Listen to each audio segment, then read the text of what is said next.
Hello and warm welcome to all of you. Dear students, today I am here with the part 18 of History chapter number 3, Nationalism in India. In the previous lecture, we had discussed about participation of industrial worker and women in civil disobedience movement. Actually, the industrial worker participation was not in great number. It was limited participation of industrial worker. But women participated in civil disobedience movement in great number. Now today we are going to discuss the limits of civil disobedience movement.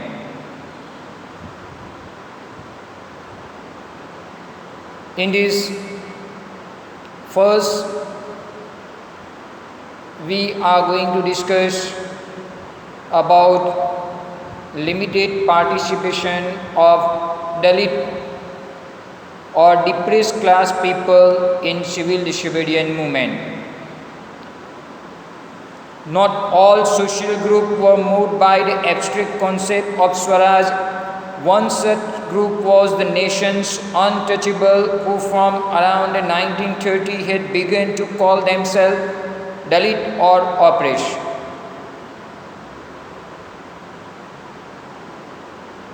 As we discussed, in civil disobedience movement, many of the social groups participated with different aim.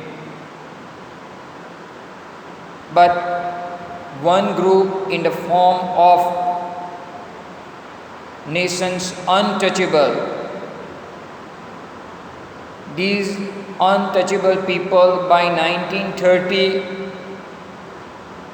they began to call themselves as Dalit or oppressed people. These group of people, they had participated in civil disobedience movement with great limit.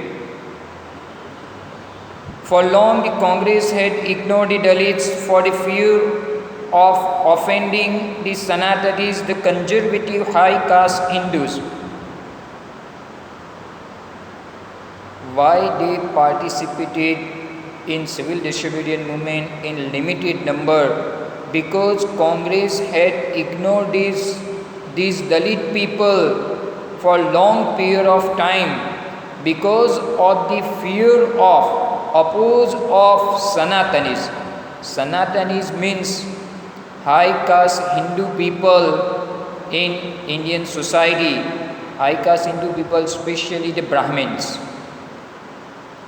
So, due to the fear of these Sanatanis, Congress ignored these Dalit people for long period of time. That's why they did not participate in the movement with great number. But Mahatma Gandhi declared that Swaraj would not come for 100 years if untouchability was not eliminated.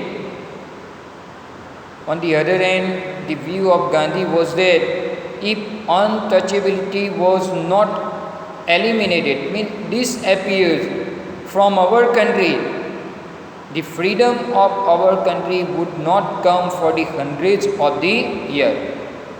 Means he want to eliminate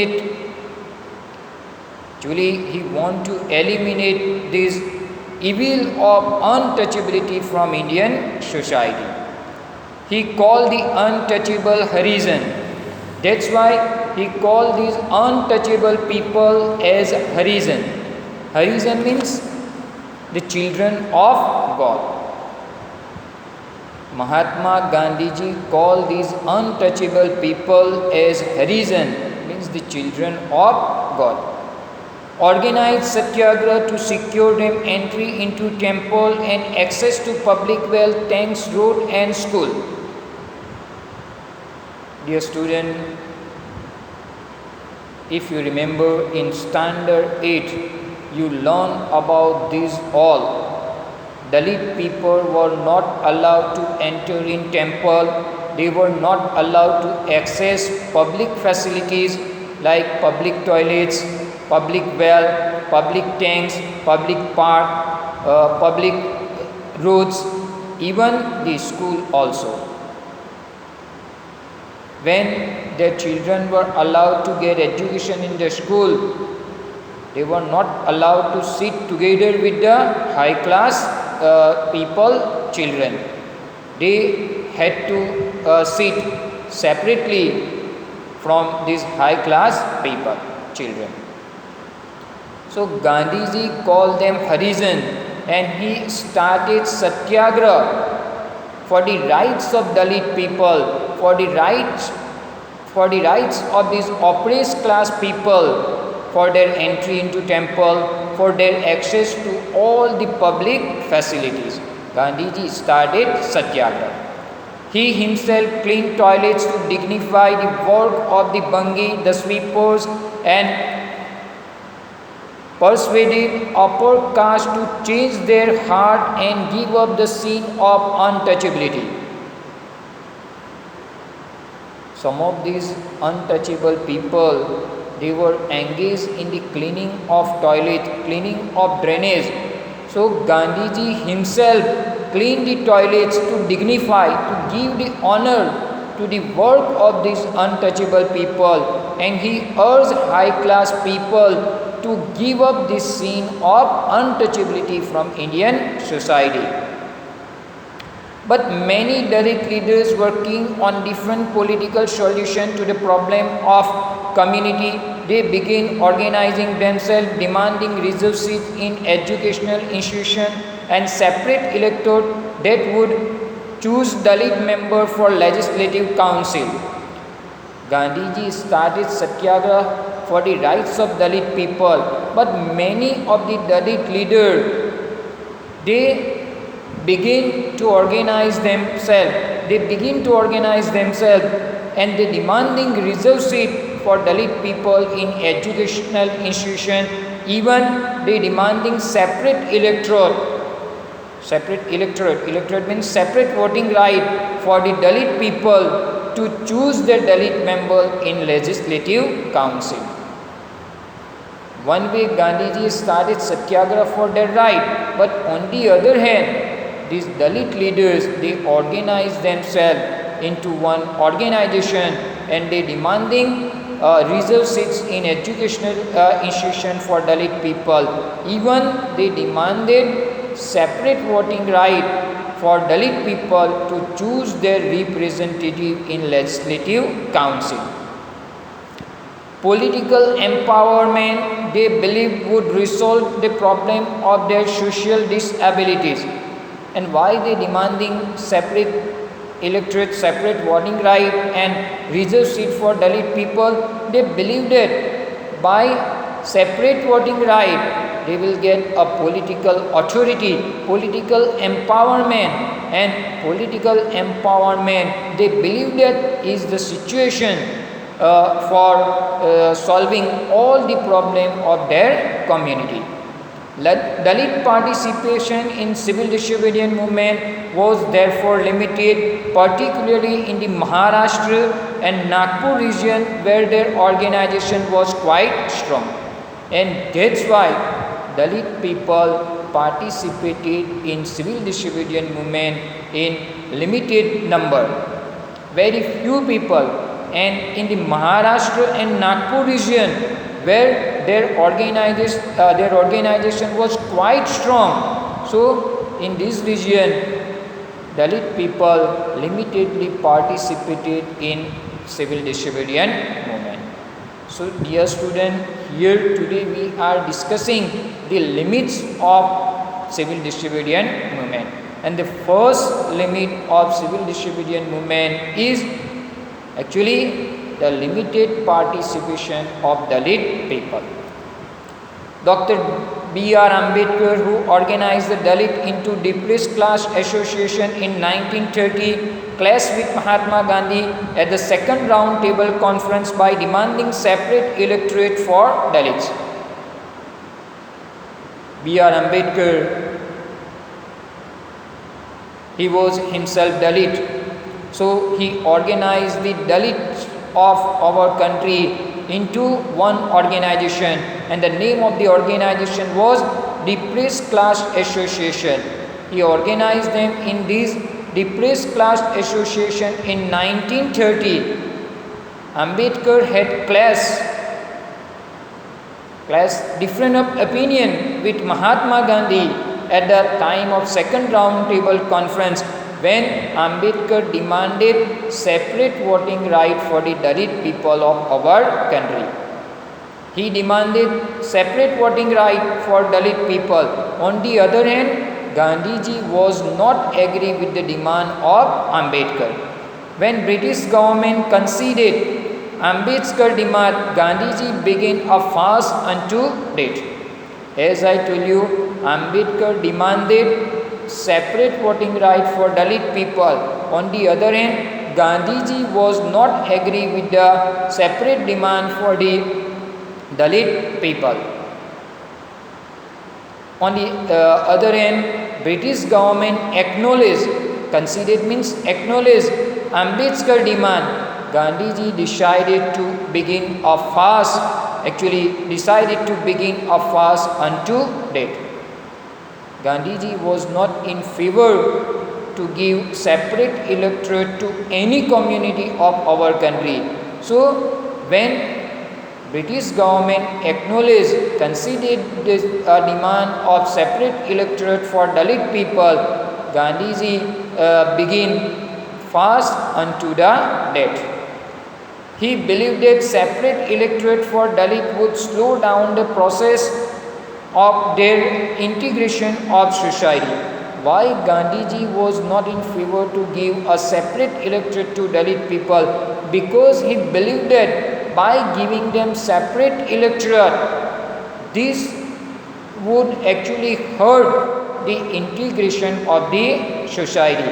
If Dalits were given separate electorate, so maybe other community would also demand it for separate electorate. So Gandhiji was not in favor to give separate voting right to Dalit people, because he believed that it might break the unity of the society, unity of the country. Ambedkar ultimately accepted Gandhiji's position, and the result was the Pune Pact of September 1932. Gandhiji was firm, so he began fast unto the death. So because of his position and he started fast unto the death, Ambedkar accepted Gandhiji's position, and the result was Pune Pact of September 1932. This is very important for the board exam point of view. Might they will ask in board exam or any other exam, might in school exam also, in unit test, in pre-board, any of the exam. This is very important question. What do you mean by Pune Pact? Actually, Pune Pact, it was agreement between Ambedkar and the member of high caste Hindu people. It was the agreement between Mr. Ambedkar and Mr. Gandhi. It gave the depressed class, later to be known as scheduled caste, reserved seats in provincial and central legislative council. Now these are the features. Actually, this Pune Pact gave separate seats for these depressed class people in provincial and legislative council. Separate seats were given for these Dalit people in legislative council and provincial council. That was the first feature. Second one, they were to be voted in by general electorate. They demanded for separate voting right, but they were not given. They actually were to be voted in the election by general vote, general electorate. Even the Dalits movement, however, continued to be apprehensive of the Congress-led national movement. However, this Dalit movement continued and it remained uneasy towards civil disobedience movement. So this way Una Pact was signed.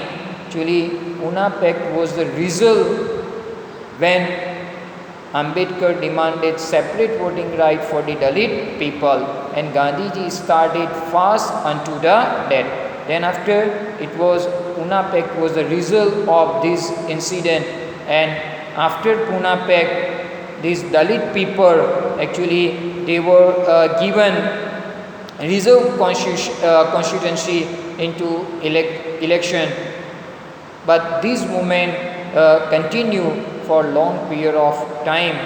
Means demand for the Dalits people it continue for long period of time. So today we had discussed about the limits of civil disobedience movement, and in that first part was that the limited participation of Dalit movement, it was the one limit of the civil disobedience movement.